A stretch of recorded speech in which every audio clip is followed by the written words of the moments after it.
Hello everyone, welcome to DP class. प्यारे बच्चों, last class में हमने क्या सीखा था? हमने सीखा था टेस्टिस का इंटरनल स्ट्रक्चर। बेटा आज हम लोग इस क्लास में क्या सीखने वाले हैं? हम लोग सीखने वाले हैं सेमनीफेरस ट्यूब्यूल के बारे में, जहां पर स्पर्मेटोजेनेसिस की प्रोसेस होती है, जिसके थ्रू क्या बनते हैं, हमारे स्पर्म बनते हैं। तो चलो देर न करते हुए स्टार्ट करते हैं हम लोग आज का हमारा टॉपिक।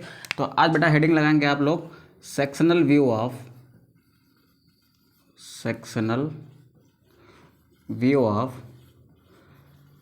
Seminiferous tubule. तो आज की हमारी हेडिंग क्या है बेटा? Sectional view of seminiferous tubule. तो अच्छा, सेमनीफेरस ट्यूब्यूल क्या होती हैं, आइए पहले समझ लेते हैं। लास्ट क्लास में भी हमने देखा था, इस क्लास में भी हम लोग समझने की कोशिश करते हैं। देखिए यह हमारा क्या था, ऐसा टेस्टिस था। यह टेस्टिस की आउटर लेयर थी। इसको हमने क्या कहा था, यह है ट्यूनिका वेजाइनलिस। उसके अंदर जो लेयर थी वो क्या थी, अंदर की तरफ फोल्डेड थी। ये कुछ ऐसे वो फोल्ड होके क्या बना रही थी, वो फोल्ड होके छोटे छोटे चैम्बर बना रही थी, जिनको मैंने टेस्टिकुलर लोब्यूल कहा था। ये क्या है हमारे, ये हमारे टेस्टिकुलर लोब्यूल,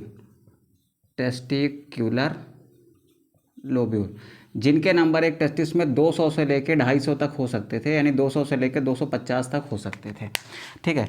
इन टेस्टिकुलर लोब्यूल्स के अंदर हाईली क्वाइल्ड छोटी छोटी सी नली थी, जिनकी संख्या 1 से लेकर 3 तक हो सकती थी। कम से कम 1 होगी, मैक्सिमम कितनी थी, 3। यानी ये जो क्वाइल्ड ट्यूब्यूल दिख रही है ना, यही मेरी क्या है, सेमनीफेरस ट्यूब्यूल है।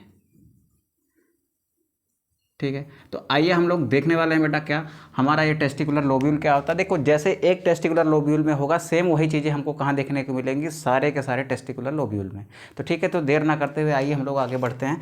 हम लोग यहाँ पर इस टेस्टिकुलर लोब्यूल को बाहर निकालते हैं। ठीक है। ये क्या है मेरा, ये है एक टेस्टिकुलर लोब्यूल, ऐसे कुछ।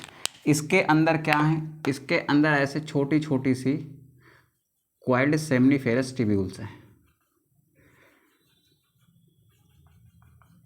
ठीक।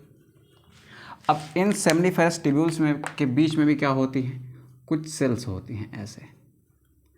कैसे सेल्स होते हैं बेटा, इसको बाद में देखते हैं। अभी हम लोग क्या करते हैं, हम लोग यहाँ से एक ऐसे इसका एक कट मारते हैं। यहाँ से क्या किया हमने, इसको ऐसे कट किया।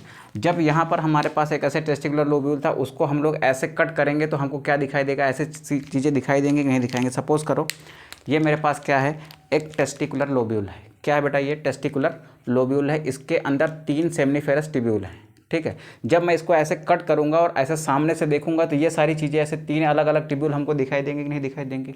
तो देखो क्या होता है, जब इसको हमने कट किया तब हमको ये कैसा दिखाई दिया। जब हमने इसको कट किया ना, तब ये हमको कुछ ऐसा दिखाई दिया। यहाँ पर हमें क्या दिखा, यहाँ पर एक ऐसे पूरा का पूरा मेरा क्या है, टेस्टिकुलर लोब्यूल है। इसके अंदर ऐसी गोल गोल से कितने स्ट्रक्चर्स हैं बेटा, इसके अंदर 3 स्ट्रक्चर हैं ऐसे। ठीक है। ये तीनों क्या है मेरे, ये तीनों हमारे सेमनीफेरस ट्यूब्यूल हैं।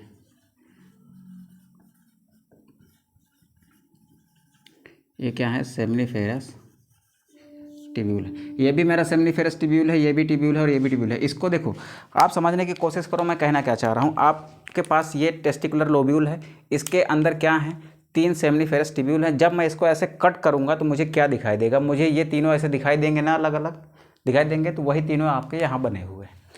अब सवाल ये है कि ये जो आपका सेमनीफेरस ट्यूब्यूल है, ये किस चीज़ का बना होता है, यहाँ पर क्या क्या चीज़ें होती हैं, तो वो आइए देखने की कोशिश करते हैं। देखिए जो सेमनीफेरस ट्यूब्यूल की ये दीवार है, ये क्या है, ये जो वॉल है ना, ये बनी होती है किसके बेटा, ये बनी होती है कनेक्टिव टिश्यू की।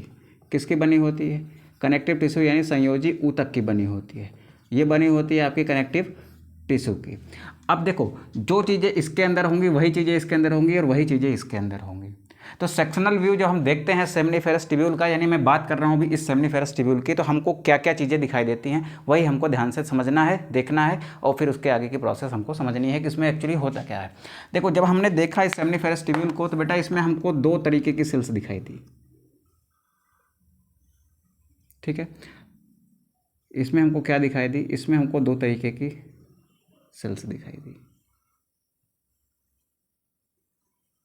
ठीक है। अब 2 तरीके की सेल्स कौन कौन सी थी, एक तो ये ग्रीन वाली है, दूसरा इसमें ये ब्लैक वाली है।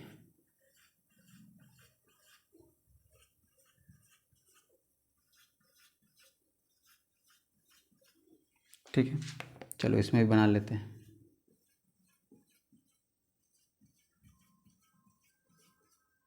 ठीक है, अब ध्यान से सुनेंगे बेटा, ये जो ग्रीन वाली हमको दिख रही है ना, ये मेरी सर्टोली सेल है।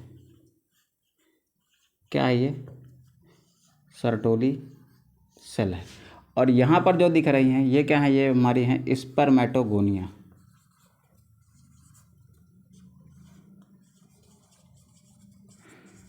ठीक है, अभी आप ऐसे समझिए ये क्या है? हमारी स्पर्मेटोगोनिया है। ठीक है, अब देखिए यहाँ पर इनके बीच में, ये जो बीच में खाली स्थान है ना, इन ट्यूब्यूल्स के बीच में ये जो खाली स्पेस है ना, इस स्पेस को हम लोग कहते हैं इंटरस्टिशियल स्पेस। क्या कहते हैं बेटा? Interstitial space. ठीक है, इस इंटरस्टिशियल स्पेस में क्या चीज़ें होती हैं? इस आपके इंटरस्टिशियल स्पेस में भी दो तरीके की सेल्स होती हैं। कितनी तरीके की सेल्स होती हैं बेटा? दो तरीके की। देखो, यहाँ पर भी हम क्या बनाते हैं? यहाँ पर भी हम बनाते हैं सेल्स को। यहाँ पर भी क्या बनाते हैं हम लोग? सेल्स को।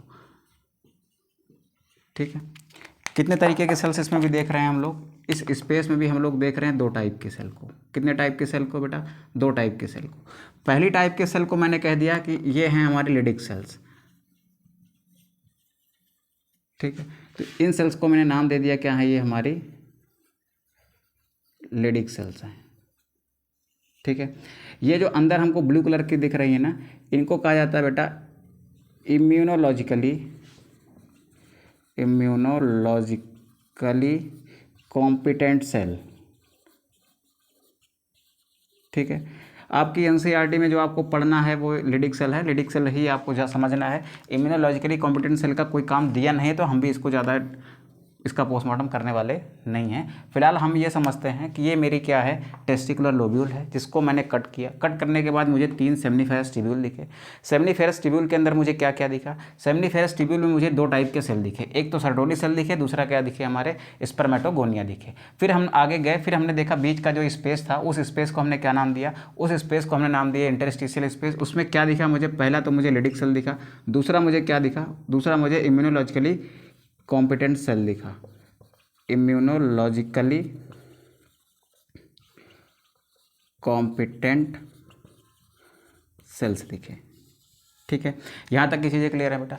अच्छा, ये जो मैंने बना रखा है, ये जो अभी मैंने आपका ये डायग्राम बना रखा है, ये किसका है? ये है हमारे टेस्टिकुलर लोब्यूल के टीएस का। यानी इसको मैंने ऐसे काट के यहाँ पर देखा है कि इसके अंदर क्या क्या चीज़ें पाई जाती हैं। ठीक है, तो फटाक से इसको ड्रा करो। तो फिर थोड़ा सा आगे बढ़ते हैं और हम लोग ये देखने की कोशिश करते हैं ना, इसको थोड़ा सा बड़ा करके बनाते हैं यहाँ पर, तब हमको समझ में आएगा ना एक्चुअली यहाँ पर सेमनीफेरस ट्यूब्यूल्स में क्या क्या चीज़ें घटित हो रही हैं। ठीक है, ये स्पर्मेटोगोनिया क्या होती है, कहाँ से आती है? ठीक है, सर्टोली सेल्स क्या होती हैं, क्या इनका फंक्शन होता है, ये हम लोग समझने की कोशिश करते हैं। तो फटाक से आप स्क्रीनशॉट करिए इसका। ठीक है, तो चलो हम लोग इसको थोड़ा सा रफ करते हैं।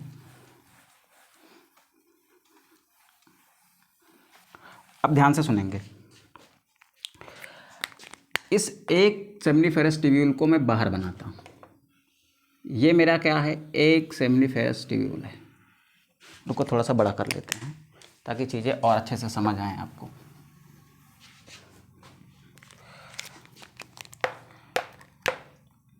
इस एक को कहाँ बनाते हैं बेटा हम लोग? यहाँ बाहर बनाते हैं।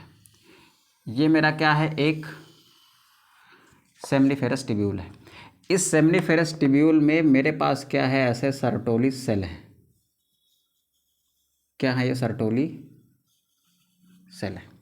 अब ध्यान से सुनिएगा बेटा, इस सर्टोली सेल के साइड में यहाँ पर क्या होते हैं? स्पर्मेटोगोनिया होते हैं। ठीक है, क्या होते हैं ये? स्पर्मेटोगोनिया होते हैं।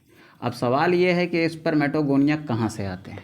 ठीक है, तो कुछ चीज़ें हम लिख रहे हैं बेटा, उसको आप नोट्स में लिखिए और उसको समझने की कोशिश करिए। ठीक है, तो पहली बात जो मैं लिख रहा हूँ वो मैं ये लिख रहा हूँ कि जो मेरी योग सैक होती है, जब ये बच्चा जिसका टेस्टिस है ना, जब ये बच्चा अपनी माँ के पेट में रहा होगा तब वो इम्ब्रियोनिक कंडीशन में रहा होगा कि नहीं रहा होगा? रहा होगा। तो जब वो इम्ब्रियोनिक कंडीशन में था, यानी जिस बच्चे का मैंने ये टेस्टिस बना रखा है, जिस मेल का मैंने टेस्टिस बना रखा है, जब वो अपनी माँ के पेट में था, यानी जब वो इम्ब्रियोनिक कंडीशन में था, तो उसके अंदर एक स्ट्रक्चर बनता है योग सैक, जिसके बारे में हम बात करेंगे आगे के लेक्चर्स में। ठीक है, जब हम लोग डेवलपमेंट पढ़ेंगे एम्ब्रियोनिक तब पढ़ेंगे योग सैक क्या होता है। तो योग सैक एक स्ट्रक्चर होता है। योग सैक में कुछ होती हैं प्रीमोर्डियल जर्म सेल्स। क्या होती हैं बेटा? प्रीमोर्डियल जर्म सेल्स होती हैं। वो एम्ब्रियोनिक स्टेज के टाइम पर माइग्रेट करती हैं कहाँ पर, टेस्टिस में। तो हम पहली बात क्या लिखते हैं, हम ये लिखते हैं कि primordial germ cells, primordial germ cells migrated from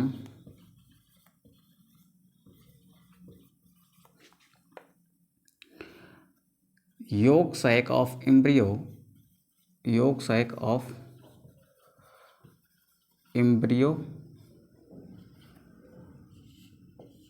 to testis.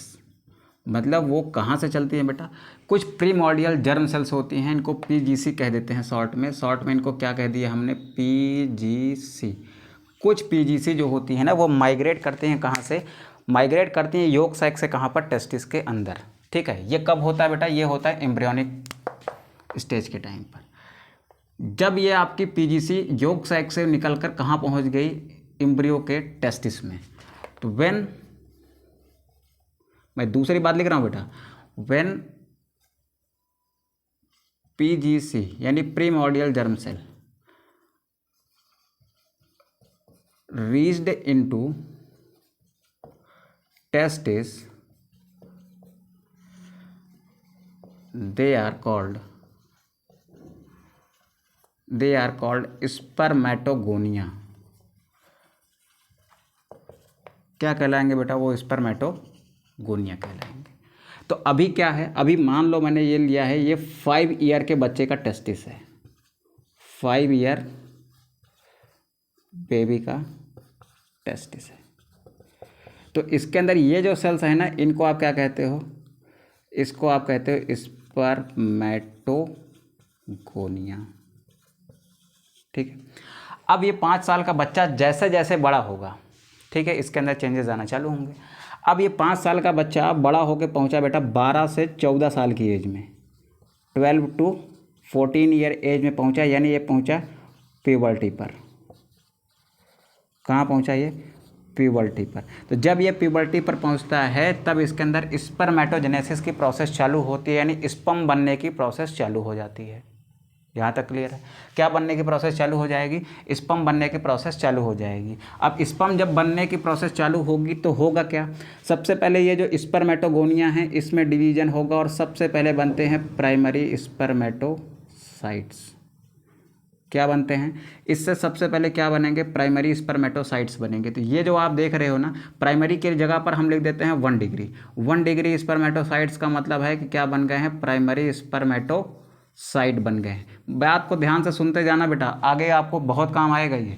अब प्राइमरी स्पर्मेटोसाइट बने किससे, स्पर्मेटोगोनिया से। कब, जब ये प्यूबर्टी पर था तब। जब ये 5 ईयर का बच्चा था ना, तब इसके अंदर केवल और केवल स्पर्मेटोगोनिया थे। लेकिन जब ये प्यूबर्टी पर आ गया तो स्पर्मेटोगोनिया में क्या होने लगा, माइटोसिस होने लगी, बहुत सारी सेल्स बनी और उनको मैंने क्या नाम दिया, प्राइमरी स्पर्मेटोसाइट। अभी स्पर्मेटोजेनेसिस को जब देखेंगे तब इसको समझ लेंगे कायदे से, लेकिन अभी फिलहाल जो समझने की कोशिश कर रहे हैं उनको हम देखते हैं। ये स्पर्मेटोसाइट का फिर से आगे फर्दर डिवीज़न होता है तो क्या बनते हैं बेटा, सेकेंडरी स्पर्मेटोसाइट। क्या बनते हैं, सेकेंडरी स्पर्मेटोसाइट। तो ये ग्रीन कलर के सेल्स जो है ना, ये मेरे क्या हैं, ये मेरे हैं सेकेंडरी स्पर्मेटोसाइट, सेकेंडरी स्पर्मेटोसाइट। अब इन सेकेंडरी स्पर्मेटोसाइट से ध्यान से सुनेंगे बेटा, इस सेकेंडरी स्पर्मेटोसाइट से क्या बनते हैं, इससे बनते हैं स्पर्मेटिड। क्या बनते हैं, स्पर्मेटिड बनते हैं। तो ये कौन से सेल हैं, रेड वाली, ये हमारे स्पर्मेटिड है। क्या होता है, स्पर्मेटिड। अब स्पर्मेटिड में कुछ आता है चेंज। क्या आता है बेटा, इसमें आता है कुछ चेंज। जब इसमें कुछ चेंज आता है तो यही किस में चेंज हो जाता है, ये चेंज हो जाता है बेटा आपके स्पर्म में। अब स्पर्म अपना सर कहाँ डाले रहता है, ये अपना सर डाले रहता है न्यूट्रिशन के लिए सर्टोली सेल में। ठीक है, यहाँ तक बातें समझ आ रही हैं। ठीक है, अब सवाल ये है कि देखो यहाँ पर आपके इस डायग्राम से आपको ये समझ आ रहा होगा कि ये जो स्पर्मेटिक सेल्स हैं, ये आपके जो स्पर्मेटोगोनिया से बनी हुई सेल्स हैं, ये सारी बेटा अलग दिखाई दे रही हैं, सर्टोली सेल अलग दिखाई दे रही है। चलो इसको थोड़ा सा ऐसे अलग बना लीजिएगा आप। ये क्या है, आपके सर्टोली सेल्स हैं। ठीक है, इनको थोड़ा सा आप अलग कलर में ले लीजिए। ये आपके क्या हैं, ये आपके सर्टोली सेल्स हैं। तो अब आप यहाँ से समझने की कोशिश करिए, यहाँ पर क्या दिख रहा है बेटा कि ये आपकी स्पर्मेटोगोनिया से बनी हुई ये जो सेल्स हैं ना, ये और ये क्या है, अलग अलग दिखाई दे रहे हैं। लेकिन एक्चुअली में ऐसा नहीं होता है। एक्चुअली में होता क्या है, फिर देखो यहाँ से यहाँ तक पहुँचने में न्यूट्रिशन की नीड होगी कि नहीं होगी।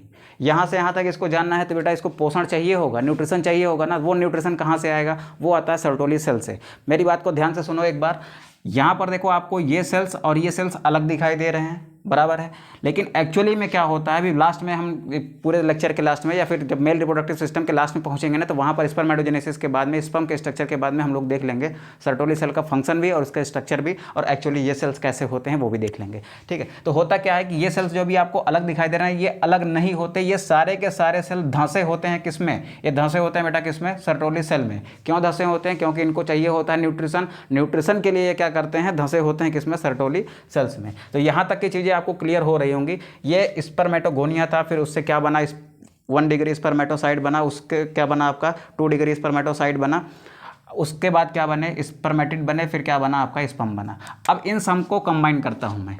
ये आपका 1 डिग्री स्पर्मेटोसाइट, 2 डिग्री स्पर्मेटोसाइट और ये आपका स्पर्मेटिड, ये सारी सेल्स को मिलाकर ना हम लोग एक नाम देते हैं जिसको हम कहते हैं स्पर्मेटोजेनिक सेल। इन सारी सेल को हम क्या कहते हैं? स्पर्मेटोजेनिक सेल्स। तो स्पर्मेटोजेनिक सेल्स का मतलब है, जब मैं स्पर्मेटोजेनिक सेल्स की बात करूंगा ना, तो मैं स्पर्मेटोगोनिया की बात कर रहा हूँ, 1 डिग्री स्पर्मेटोसाइट की बात कर रहा हूँ, 2 डिग्री स्पर्मेटोसाइट की बात कर रहा हूँ, स्पर्मेटिड की बात कर रहा हूँ। तो अब मैं आपसे पूछूं, ये जो मेरा सेमिनिफेरस ट्यूब्यूल दिख रहा है, ये इस सेमिनिफेरस ट्यूब्यूल में कितने टाइप की सेल्स हैं? अगर ये बेटा प्यूबर्टी पर है, तो प्यूबर्टी पर है तो ये सारी चीज़ें होंगी कि नहीं होंगी? 5 ईयर का बच्चा है, यानी उसके अंदर ये सारे चेंजेस नहीं आ रहे होंगे। ना ही उसके अंदर 1 डिग्री स्पर्मेटोसाइट होगा, ना ही 2 डिग्री होगा, ना ही स्पर्मेटिड होगा, ना ही स्पर्म होगा। लेकिन वो बच्चा प्यूबर्टी पर आ गया तो उसके अंदर ये सारे के सारे सेल्स नजर आएंगे कि नहीं नजर आएंगे? इधर वाले सर्टोली सेल भी होगा कि नहीं होगा? ये हमारा क्या है, इसको लिख लीजिएगा आप, ये हमारा सर्टोली सेल है। यानी उसके अंदर क्या होंगे? सर्टोली सेल्स भी होंगे और ये वाले सेल्स भी होंगे। ठीक है, तो याद रखिएगा, on puberty seminiferous tubule has seminiferous tubule have 2 type of cells। First type को आपने क्या कहा? Sertoli cell.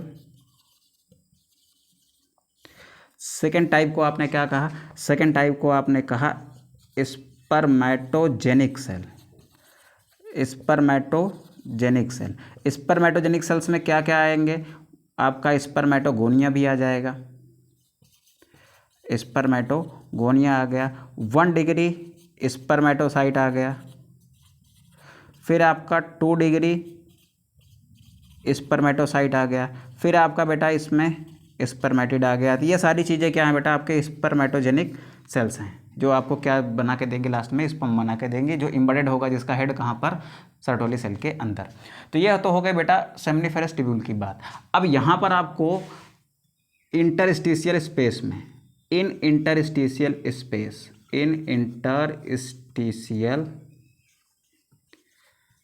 Space there are 2 type of cell.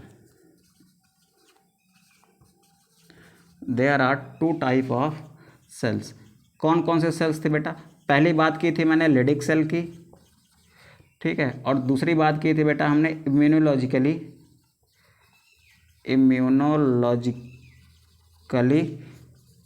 Competent sales की। ठीक है, हमको बात नहीं कर रही है किसके बारे में? इम्यूनोलॉजिकली कॉम्पिटेंट सेल के बारे में, क्योंकि एनसीईआरटी ने इसके बारे में ज़्यादा बात नहीं की है। हमको बात किसके बारे में करनी है? लेडिक सेल के बारे में। तो लेडिक सेल देखो क्या करती है, हमारी जो पिट्यूटरी ग्लैंड होती है, पिट्यूटरी ग्लैंड से एक हार्मोन आता है जिसका नाम क्या है? LH, यानी इसको आप कहते हैं ल्यूटिनाइजिंग हार्मोन। क्या आया? Luteinizing hormone. ल्यूटिनाइजिंग हार्मोन ने क्या किया? ल्यूटिनाइजिंग हार्मोन जो है वो आगे बढ़ता है, वो इंड्यूस करता है किसको बेटा? वो इंड्यूस करता है लेडिक सेल्स को। किसको इंड्यूस करता है? लेडिक सेल्स को। और लेडिक सेल्स को इंड्यूस करने के बाद इन लेडिक सेल्स से ना निकलते हैं हार्मोन्स, जिनको हम नाम देते हैं किसका बेटा? एंड्रोजेंस का। लेडिक सेल क्या सिक्रीट करती है? Secrete androgens. एंड्रोजेंस में भी मेन कौन सा होता है? मेन होता है बेटा आपका टेस्टोस्टेरोन। ठीक है, आई होप यहाँ तक की चीज़ें बेटा आपको क्लियर हो गई होंगी। फर्स्ट ऑफ ऑल हमने क्या देखा? हमारे पास टेस्टिस का एक लोब्यूल था। टेस्टिस के लोब्यूल का हमने टीएस देखा तो हमको ये दिखाई दिया, फिर उसमें हमको इंटरस्टिशियल स्पेस दिखाई दिया और हमको सेमनीफेरस ट्यूब्यूल दिखाई दी। सेमनीफेरस ट्यूब्यूल में मुझे दो तरीके की सेल्स दिखाई दी, एक तो थी हमारी स्पर्मेटोजेनिक सेल्स और दूसरी क्या थी, सर्टोली सेल। स्पर्मेटोजेनिक सेल्स में कई तरीके की सेल्स आ जाती हैं और ये सारी घटनाएं बेटा कहाँ घटती हैं, इस ल्यूमेन में। इस पार्ट को आप क्या कहते हो, ल्यूमेन कहते हो, ठीक है। जो बीच में खाली स्पेस है ना, इसको आपने ल्यूमेन कह दिया, ठीक है। यहाँ तक की चीज़ें बेटा क्लियर हैं, आई होप यहाँ तक की चीज़ें क्लियर होंगी। फटाक से आप इसका स्क्रीनशॉट करिए। यहाँ पर हमारा खत्म होता है क्या, sectional view of seminiferous tubule. फिर हम लोग आगे देखते हैं किसको, स्पर्मेटोजेनेसिस की प्रोसेस को, ठीक है। फटाक से स्क्रीनशॉट करो आप इसका। चलो देखो, आप साथ साथ नोट्स बनाते रहोगे ना तो आपके लिए काफ़ी बेनिफिशियल होगा, और हम पूरी कोशिश करते हैं कि आपको बेहतर से बेहतर कंटेंट दिया जाए। और यहाँ से आपके अगर नीट वगैरह में भी कोई सवाल बने तो वो सवाल आप स्किप करके ना हो कि नहीं हमने तो इसको कभी पढ़ा ही नहीं, ठीक है। हम लोग थोड़ा सा बियॉन्ड द एनसीईआरटी भी जाने की कोशिश कर रहे हैं, तो प्लीज़ आप साथ बने रहिए। और अगर क्लासेस अच्छी लग रही हैं बेटा तो अपने दोस्तों के साथ प्लीज़ शेयर करिए, इससे हमको भी मोटिवेशन मिलता है और आपको भी थोड़ा सा ये होगा कि आप अच्छा कंटेंट अपने दोस्तों के साथ शेयर कर रहे हो, ठीक है। तो चलो अब हेडिंग लगाओ बेटा आप लोग स्पर्मेटोजेनेसिस को। अगला टॉपिक हमारा क्या है, स्पर्मेटोजेनेसिस। स्पर्मेटोजेनेसिस, ठीक है। जेनेसिस का मतलब क्या होता है बेटा, जेनेसिस का मतलब किसी भी चीज़ का प्रोडक्शन। जेनेसिस का मतलब क्या है, किसी भी चीज़ का प्रोडक्शन। तो हम लोग क्या समझते हैं कि स्पर्मेटोजेनेसिस क्या है, the process of formation of sperm is called spermatogenesis।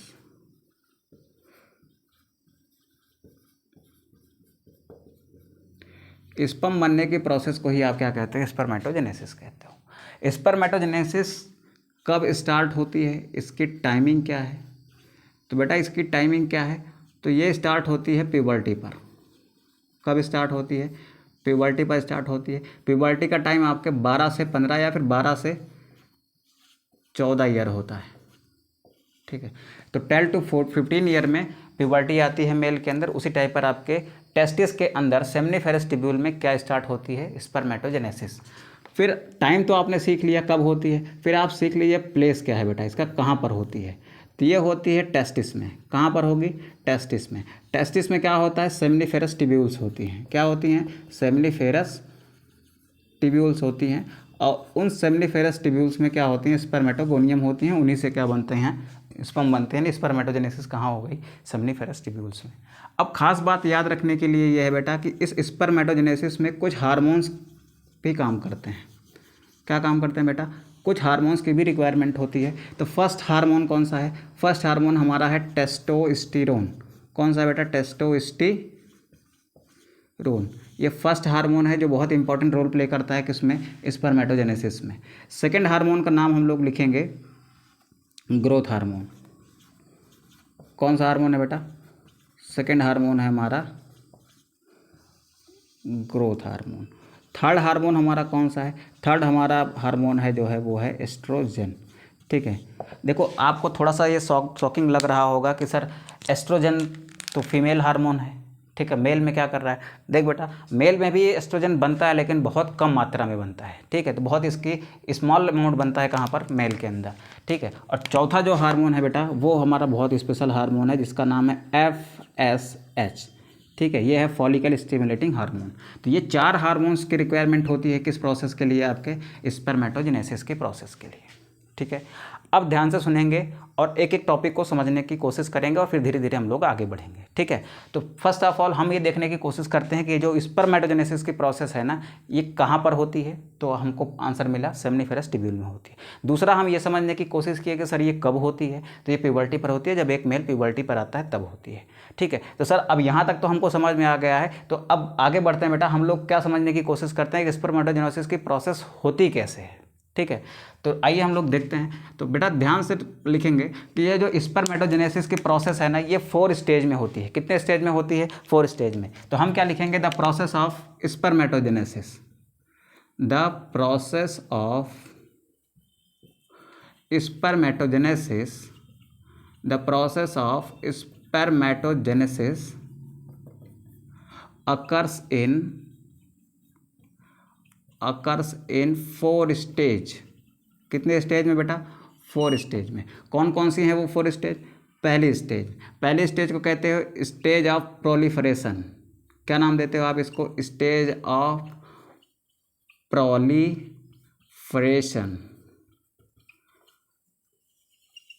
ठीक है। दूसरा आप क्या कहते हैं बेटा? दूसरा आप स्टेज जो होता है ना वो स्टेज ऑफ ग्रोथ होता है। क्या होता है? Stage of growth.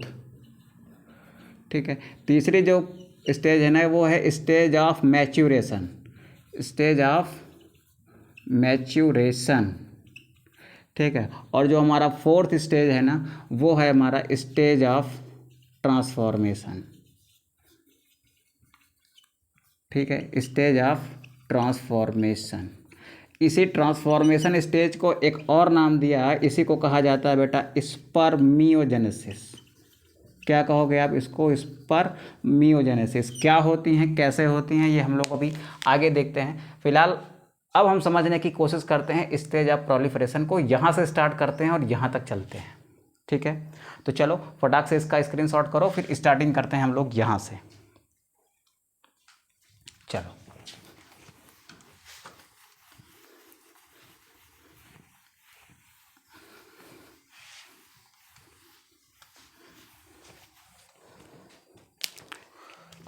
तो सबसे पहले हम क्या देखेंगे? सबसे पहले हम लोग देखेंगे स्टेज ऑफ प्रोलिफरेशन।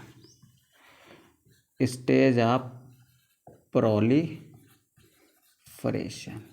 देखिए प्रोलिफरेशन का मतलब क्या होता है? प्रोलिफरेशन का सीधा सा मतलब होता है बेटा डिवीज़न। ठीक है। क्या होता है इसका मतलब बेटा? डिवीज़न होता है। अब ये जो आपका स्टेज ऑफ प्रोलिफरेशन है ये हमारा स्पर्मेटोजेनेसिस का पहला प्रोसेस है। हम पहले ये समझने की कोशिश करते हैं कि एक्चुअली ये कहाँ होगा। देखो ये मेरी सेमनीफेरस ट्यूब्यूल थी बेटा। हाँ सर थी। ये क्या था? हमारा सर्टोली सेल था।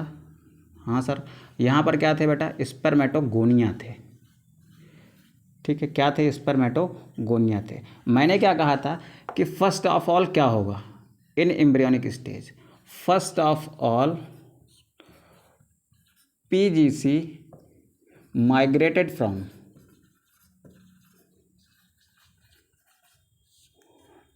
yolk sac to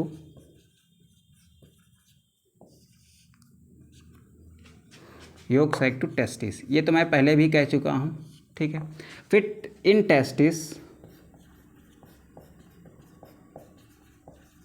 testis they are called spermatogonia. यहाँ तक की बातें हम लोग कर चुके हैं। अब इस स्पर्मेटोगोनिया में क्या चीज़ें चलेंगी यही हमको देखना है और यही हमको सीखना है। यही हमारा क्या है, यहीं पर जब स्पर्मेटोगोनिया बन जाएंगी फिर इसी में क्या होगा? Proliferation stage. ठीक है। तो आइए हम लोग देखते हैं कि क्या होता है। देखो सबसे पहले क्या होगा? ये जो स्पर्मेटोगोनिया है ये क्या है आपकी? स्पर्मेटोगोनिया कहाँ से आई है बेटा? यolk sac से आई है। स्पर्मेटोगोनिया स्टार्ट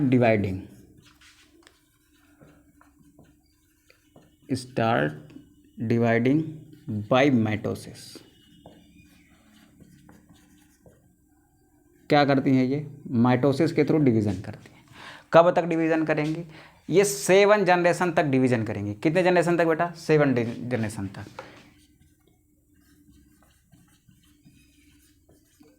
ऐसे लिखो स्पर्मेटोगोनिया है, स्टार्ट करती हैं डिवाइडिंग करना किसके थ्रू? माइटोसिस के थ्रू। Up to 7 generation. Up to 7 generation.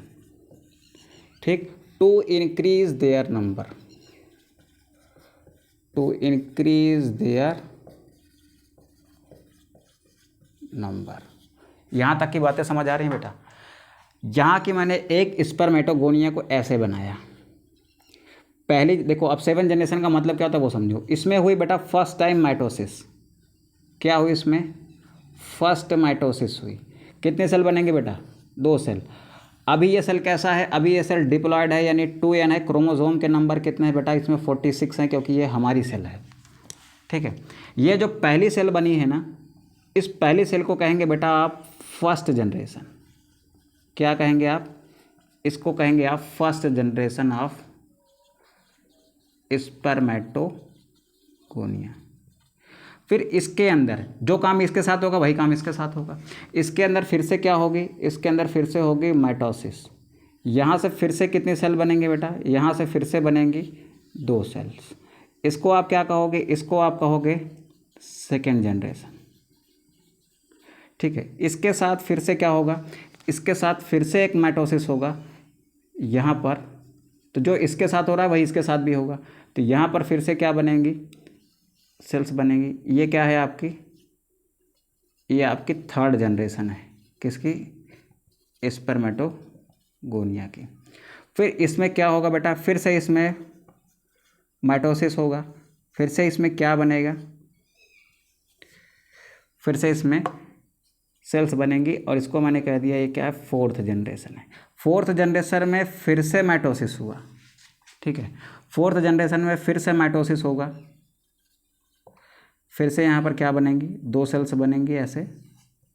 ठीक है, ये क्या कहलाएंगी? ये कहलाएंगे फिफ्थ जनरेशन। उसके बाद क्या होगा? फिर से यहाँ पर क्या होगी? फिर से यहाँ पर माइटोसिस होगी। फिर से यहाँ पर क्या बनेंगे? 2 सेल्स बनेंगे। इनको क्या कहेंगे हम? ये सिक्स्थ जनरेशन है। किसकी? स्पर्मेटोगोनिया की। अब लास्ट में ध्यान से देख बेटा, इधर इसमें फिर से क्या हुई? माइटोसिस हुई। क्या बने? सेल्स बने। कंटिन्यूअस माइटोसिस हुई है तो ये भी 2n होगा, ये भी क्या होगा? 2n होगा। क्रोमोसोम के नंबर पूरे हैं यानी 46 हैं। इसको आप क्या कहोगे? इसको आप कहते हो ये है 7th जनरेशन स्पर्मेटोगोनिया। क्या कहोगे? 7th generation spermatogonia. अब बात को ध्यान से समझने की कोशिश करो।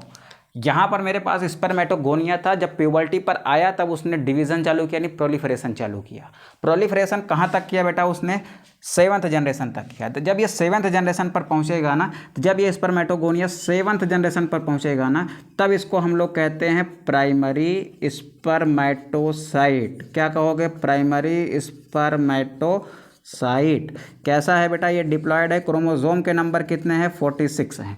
फर्स्ट ऑफ ऑल हमें क्या याद रखना है कि स्पर्मेटोगोनिया में 7th जनरेशन तक क्या होंगी? माइटोसिस होंगी। तो जो 7th जनरेशन की स्पर्मेटोगोनिया होगी उसको मैं क्या नाम दूंगा? प्राइमरी स्पर्मेटोसाइट का नाम दूंगा। तो ये जो मेरी 7th जनरेशन की स्पर्मेटोगोनिया है वही क्या है? मेरा प्राइमरी स्पर्मेटोसाइट है। ठीक है, बातें समझ आ रही हैं बेटा? बातें समझ आ रही हैं तो ठीक है, फिर हम लोग बढ़ते हैं आगे। ठीक है, लास्ट में इसको क्या करेंगे? लास्ट में हम लोग यहाँ पर एक सिंपल सा डायग्राम बनाएंगे, इसमें सारे स्टेज को एक साथ देख लेंगे। फिलहाल अभी एक एक स्टेज को हम लोग क्लियर करते हुए चलते हैं। तो यहाँ पर मुझे क्या मिल गया है? मुझे मिल गया 7th जनरेशन का स्पर्मेटोगोनिया, जिसको मैंने नाम क्या दे दिया है? स्पर्मेटोसाइट। ठीक है, तो अब दूसरा स्टेज चालू होता है यहाँ पर, जिसको हम कहते हैं स्टेज ऑफ ग्रोथ। क्या कहते हैं बेटा? हम लोग स्टेज ऑफ ग्रोथ कहते हैं। ये है हमारा स्टेज ऑफ ग्रोथ। तो चलो देखते हैं स्टेज ऑफ ग्रोथ में क्या होता है। ये सारी चीज़ें घटित कहाँ हो रही हैं बेटा? यहाँ पर घटित हो रहे हैं। चलो ये बन गया मेरा प्राइमरी स्पर्मेटोसाइट। ये है हमारा प्राइमरी स्पर्मेटोसाइट। कहाँ पर है बेटा? सर्टोली सेल के पास में है। अब सर्टोली सेल में ये सारी चीज़ें धंसी होती हैं। अब स्टेज ऑफ ग्रोथ में क्या होता है? 7th generation of spermatogonia is called primary spermatocyte. तो यहाँ पर हम लिख लेते हैं 7th generation spermatogonia, 7th generation spermatogonia is called primary spermatocyte. Primary spermatocyte. ठीक है, इस 7th जनरेशन के स्पर्मेटोगोनिया को प्राइमरी स्पर्मेटोसाइट कह दिया। अब आइए देखते हैं कि इसके साथ क्या होता है। तो बेटा ये कैसा स्ट्रक्चर है? ये 2n स्ट्रक्चर है, छोटा सा सेल है। अब इस 7th जनरेशन के स्पर्मेटोगोनिया को, जिसको मैं कह रहा हूँ कि ये क्या है? प्राइमरी स्पर्मेटोसाइट है। ये डिप्लॉयड सेल है, क्रोमोसोम के नंबर 46 हैं। इसमें कुछ नहीं होगा बेटा, इसको प्राप्त होगा नरिशमेंट। क्या मिलेगा इसको? इसको मिलेगा नरिशमेंट। क्या मिलेगा? इसको मिलेगा नरिशमेंट। कहाँ से मिलेगा, ये कहाँ पर है, ये है सर्टोली सेल के पास में ना। ये सारी सेल्स कैसी हैं, ब्लू वाली सर्टोली सेल्स हैं। सर्टोली सेल से इसको मिलेगा नरिशमेंट, क्यों, क्योंकि ये कहाँ पर धंसा हुआ है, उसके अंदर धंसा हुआ है। नरिशमेंट मिलेगा कहाँ से, मिलेगा इसको सर्टोली सेल से। सर्टोली सेल से जब इसको नरिशमेंट मिलेगा तो ये सेल क्या होगा, ये बड़ा होगा कि नहीं होगा, हाँ सर बड़ा होगा। तो इसका साइज क्या हो गया बेटा, इसका साइज हो गया ऐसे बड़ा, ठीक है, इसका साइज क्या हो गया, बड़ा हो गया, यानी इसमें साइटोप्लाज्म क्या हो गया, बढ़ गया, ठीक है। अब ये सेल कैसा हो गया बेटा, अब ये सेल ग्रो कर गया है। तो जब ये सेल ग्रो कर जाएगा तब भी इसको हम क्या कहेंगे, ये हमारा अभी 2n है और नाम इसका क्या है, ये प्राइमरी स्पर्मेटोसाइट ही है। क्या है बेटा, प्राइमरी स्पर्मेटोसाइट है, बट इसका साइज क्या हो गया है, लार्ज हो गया है। तो क्या है ये, लार्ज साइज प्राइमरी स्पर्मेटोसाइट है, ठीक है। तो हमारी 2 स्टेज हो गई यहाँ पर ख़त्म। फटाक से इसका स्क्रीनशॉट करो। तो चलते हैं हम लोग अपनी 3rd स्टेज में, ठीक है, करो फटाक से।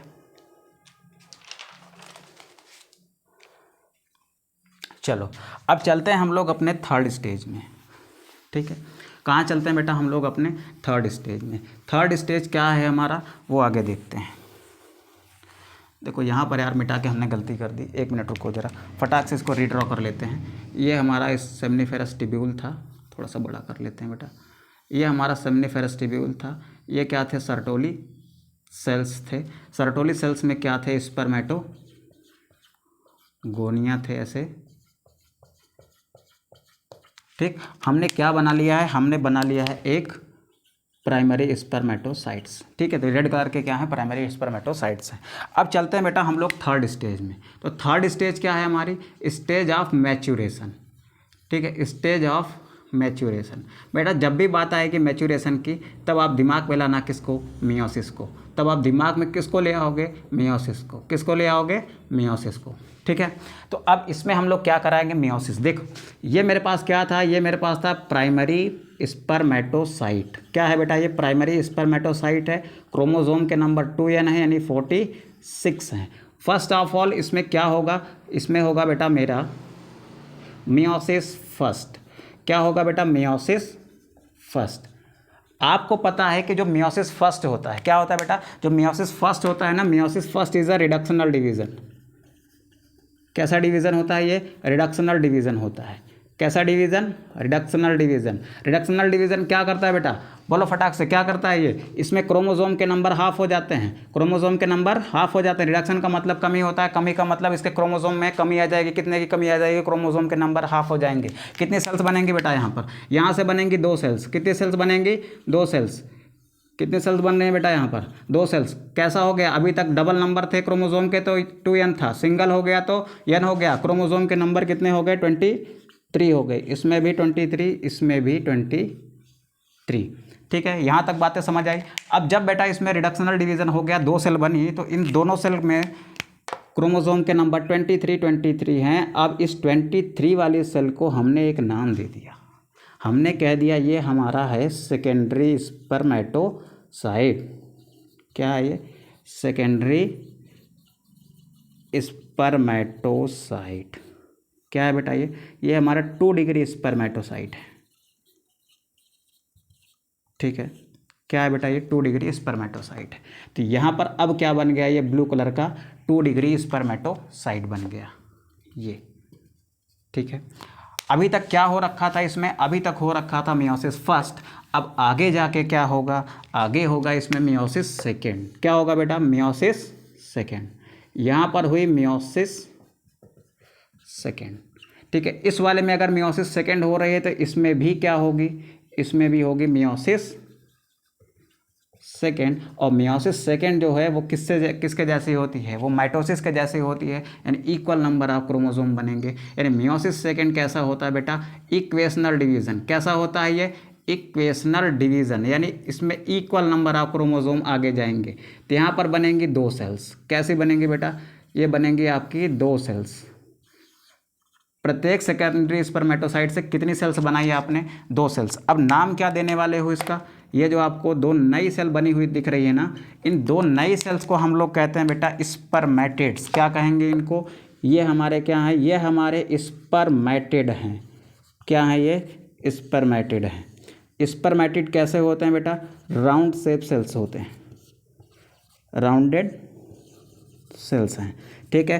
क्रोमोसोम का नंबर कितना है, क्रोमोसोम का नंबर हाफ है, यानी ये हैप्लॉइड सेल्स हैं। क्रोमोसोम का नंबर कितना है, 23 है।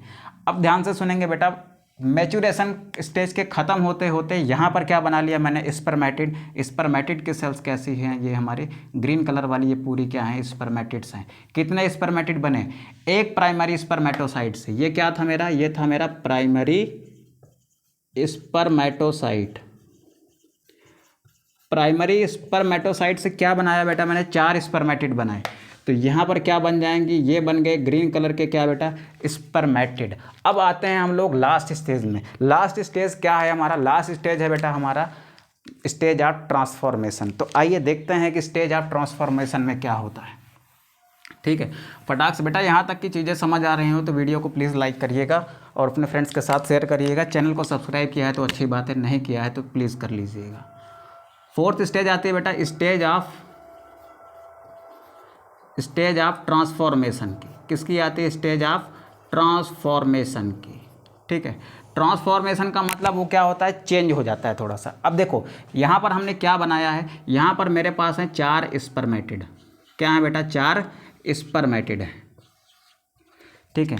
ये सब क्या है मेरे, ये सब मेरे स्पर्मेटिड है। बात को ध्यान से सुनिएगा, समझिएगा, उसके बाद आगे बढ़िएगा। ये 4 क्या बने हैं, ये हमारे 4 स्पर्मेटिड हैं, 4 स्पर्मेटिड हैं। इन 4 स्पर्मेटिड में क्या होता है, इनमें आता है बेटा कुछ चेंज।